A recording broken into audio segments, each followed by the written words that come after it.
തൊഴിൽ നഷ്ടത്തിൻ്റെ ഗൗരവമേറിയ ഭീഷണി നേരിടുന്നവരാണ് ഫോട്ടോഗ്രാഫർമാരും വീഡിയോഗ്രാഫർമാരും. ആധുനിക സാങ്കേതികവിദ്യയുടെ കടന്നുവരവോടുകൂടി ആർക്കും ഫോട്ടോഗ്രാഫറായി മാറാൻ കഴിയുന്ന സാഹചര്യം വരുന്നു.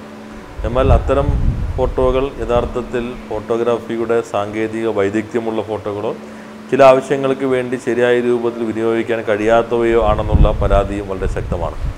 അപ്പോൾ ഈ സന്ദർഭത്തിൽ തൊഴിൽ നഷ്ടപ്പെട്ടുകൊണ്ടിരിക്കുന്ന ഫോട്ടോഗ്രാഫർമാരെയും വീഡിയോഗ്രാഫർമാരെയും സംരക്ഷിക്കുന്നതിന് സർക്കാർ തന്നെ മുൻകൈയെടുക്കേണ്ടതുണ്ട്.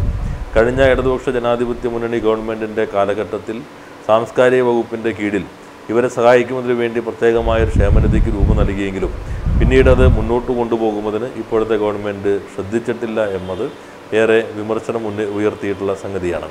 അത് ഏറെ പ്രതിഷേധാർഹമാണ്. അവരുടെ ഫോട്ടോഗ്രാഫർമാരുടെയും വീഡിയോഗ്രാഫർമാർക്കും സഹായകരമാകുന്ന രൂപത്തിൽ ക്ഷേമനിധി പദ്ധതി പുനരുജ്ജീവിപ്പിക്കാൻ കഴിയേണ്ടതുണ്ട്. അവരുടെ കുട്ടികൾക്ക് ആവശ്യമായിട്ട് വിദ്യാഭ്യാസ സഹായം ഉൾപ്പെടെയുള്ള നിരവധി സാമൂഹിക ക്ഷേമ പ്രവർത്തനങ്ങൾക്ക് നേതൃത്വം നൽകാൻ കഴിയാവുന്ന രൂപത്തിൽ ക്ഷേമനിധിയുടെ പ്രവർത്തനത്തെ വിപുലപ്പെടുത്താനും അത് സജീവമാക്കാനും ആവശ്യമായ നടപടികൾ സർക്കാർ സ്വീകരിക്കേണ്ടതുണ്ട്. ഇതുൾപ്പെടെയുള്ള ഗൗരവമേറിയ മുദ്രാവാക്യങ്ങൾ ഉയർത്തിക്കൊണ്ട് ഫോട്ടോഗ്രാഫർമാരുടെയും വീഡിയോഗ്രാഫർമാരുടെയും സംഘടന CI2വിൻ്റെ നേതൃത്വത്തിൽ നടത്തുന്ന പ്രക്ഷോഭത്തിന് എല്ലാവിധത്തിലുള്ള വിജയവും ആശംസിക്കുന്നു.